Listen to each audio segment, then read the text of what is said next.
추수감사 주일 아침에 여러분들에게 주님의 이름으로 인사드립니다.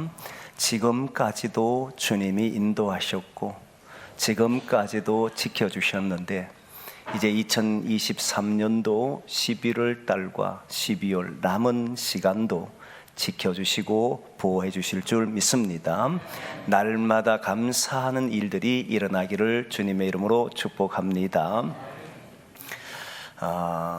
오늘 성만찬을 추수감사주일과 함께 하게 되는데, 이 성만찬 예식은 말씀을 마치고 하게 될 겁니다.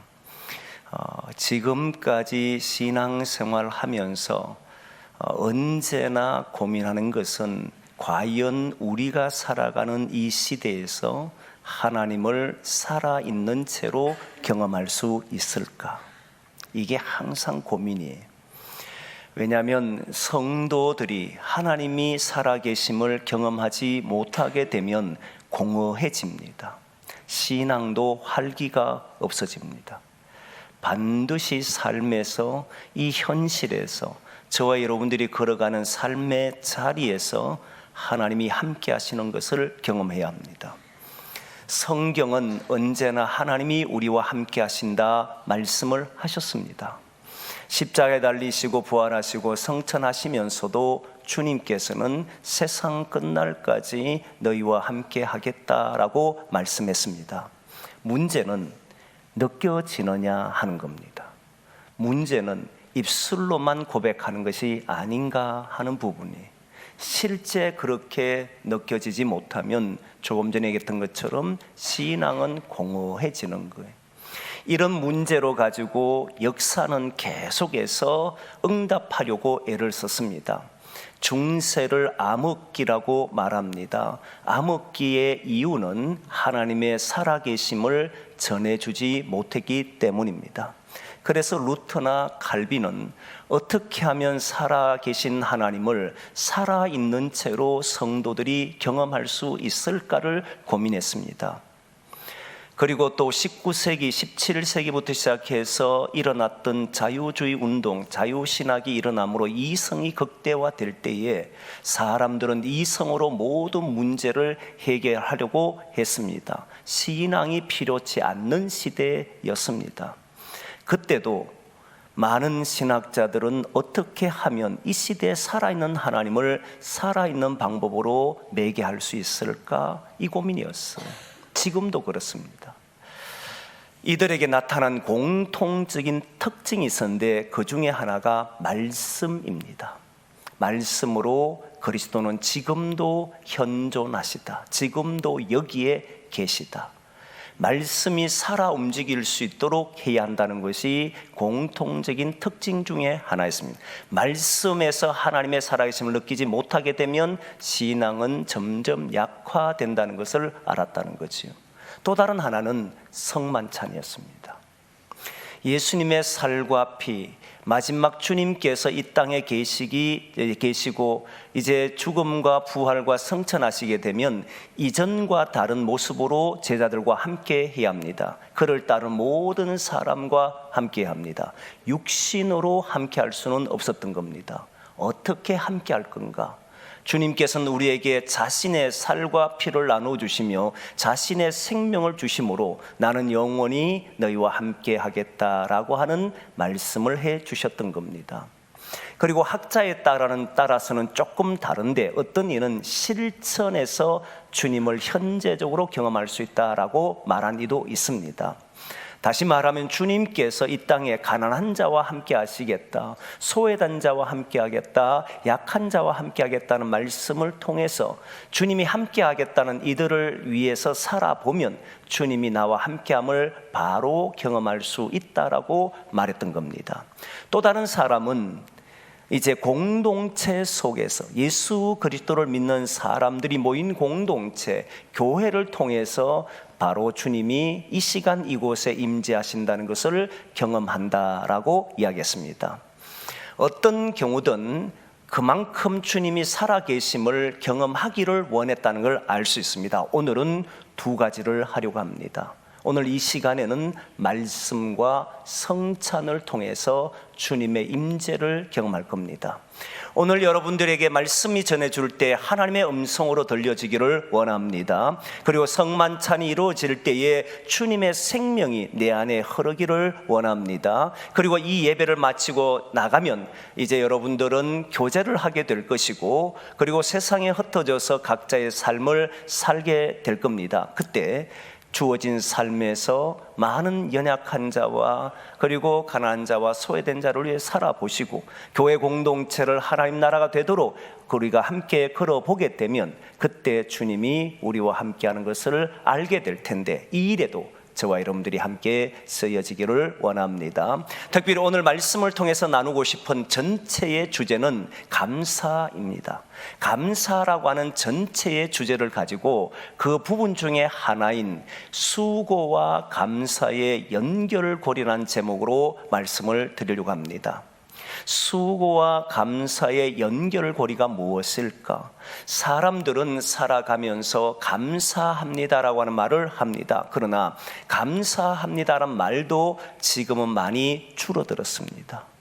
부모를 향하여, 그리고 스승을 향하여, 형제를 향하여, 주변의 어른들을 향하여 감사합니다라고 하는 말들이 사라지고 있는 이 시대입니다. 감사는 마음의 고백입니다. 마음의 표현입니다.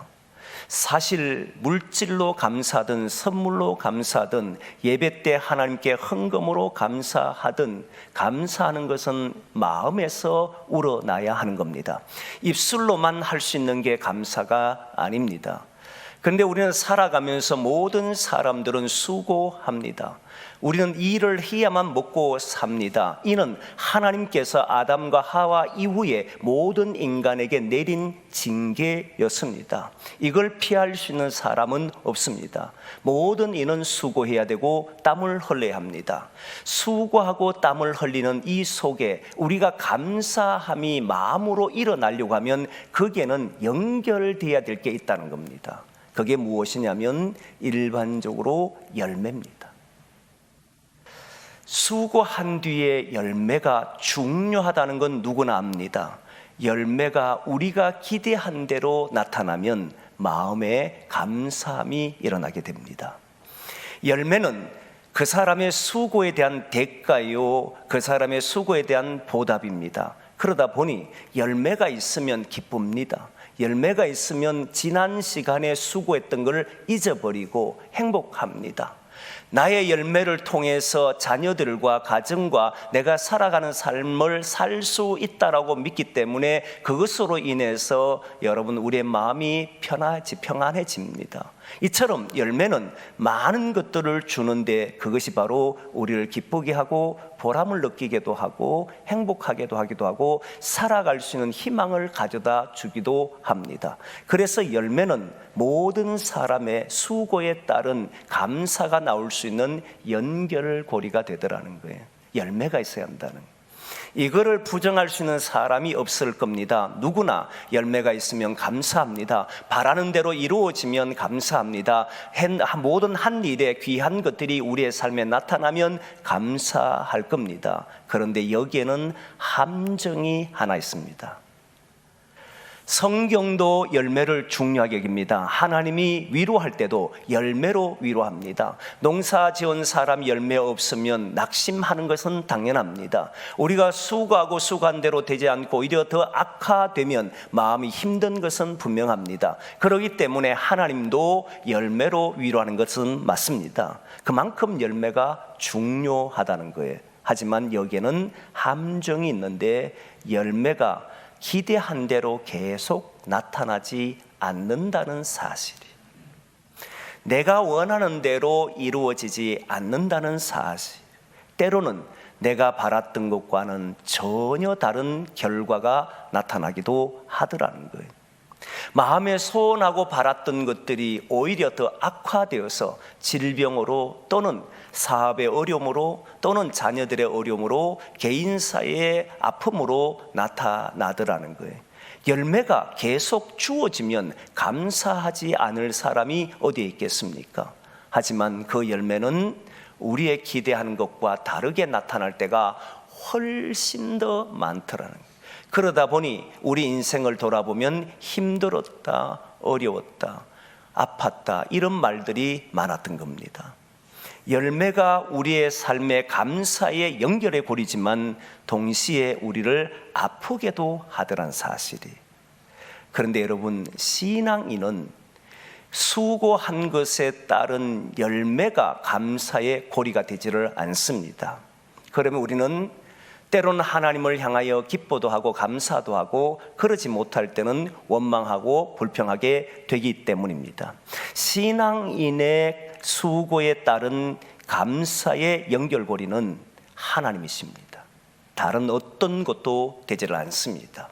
하나님이 모든 것의 연결고리입니다.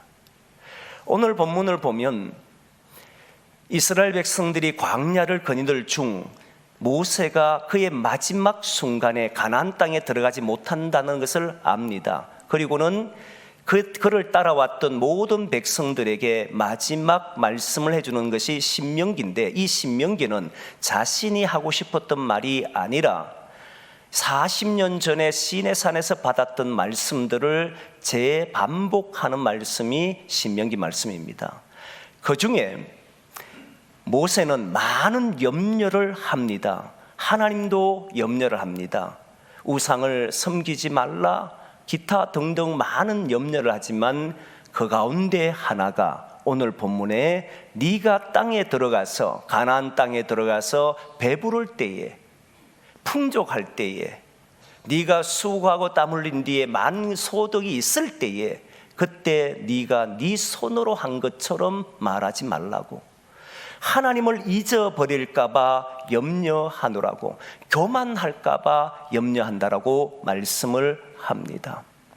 하나님에게 우리가 감사의 기준이 있고 하나님이 우리의 삶에 감사의 연결고리가 되면 어떤 일이 벌어질 수 있느냐면 바로 교만을 극복하게 됩니다. 교만은 성경에서 가장 경계하는 내용 중에 하나입니다. 교만은 패망의 선봉이요 거만한 마음은 넘어짐의 앞잡이라고 할 만큼 교만한 것은 자기 삶을 망가뜨리는 일에 최우선 것이 교만입니다. 마치 이 세상이 내 뜻대로 흘러가는 것처럼, 내가 생각한 대로 이루어지는 것처럼 말을 할 때 그러지 못한 일이 벌어지면 충격에서 헤어나지를 못합니다. 그런 사람들이 많아요. 모든 것을 나는 했을 때 내 뜻대로 되었는데, 그런데 어느 순간에 되지 않았을 때 그러면 그의 삶은 바로 낙심으로 빠지게 됩니다. 교만은 우리 신앙인들이 극복해야 될 가장 위험한 요소입니다. 하나님에게서 모든 것이 온다는 사실을 믿고 현실 속에 살아갈 때, 그때 우리는 감사함이 우리의 삶에서 끊이지 않는다는 거예요. 감사는 하나님으로부터 우리가 올 때 일어나는 마음이라는 거예요. 그래서 저와 여러분들이 교만한 사람이 아니라 하나님이 주셨음을 믿고 감사하는 성도들이 되기를 소망합니다. 또 다른 하나가, 이게 중요한데요, 조금 전에 얘기했던 것처럼 열매가 우리의 감사의 연결고리라고 한다면 없으면 우리는 불평과 원망이 일어나잖아요. 그런데 하나님이 우리의 삶에 감사하는 모든 기준이라고 믿는다면 어떤 일이 벌어지냐면 자기 자신을 비참하게 여기지를 않습니다. 그리고 자기의 삶을 운명처럼 받아들이지도 않습니다. 기독인은 운명론에 빠져 살아서는 안 됩니다. 기독인은 자기 자신을 초라하게 여겨서도 안 됩니다. 이 말한 이유는 우리가 살아가는 삶에 실패가 거듭될 때가 있습니다. 내가 원하는 대로만 이루어지면 누구나 그 삶을 복되다라고 말하겠지만, 그러나 해보면 실패가 연속되었을 때 자기 자신의 무기력함과 무능함을 느끼게 됩니다. 잘 되다가 안 되면 그래 다음에 또 하면 되지라고 생각할 수 있지만, 그 하는 행위들이 열매 없이 오히려 열매가 아니라 다른 것이 우리에게 주어져 버리면 그때 사람들은 낙심해 버려요. 나는 그런 존재밖에 되지 않는가? 왜 나에게는 능력이 없는가? 왜 나에게는 지혜가 없는가? 나의 삶은 왜 이렇게 이루어져야 되는가라고 하는 자신의 삶을 한탄해 버립니다. 그런데 하나님에게 모든 것을 두는 사람은 하나님이 여기에서 이기게 하실 것이다.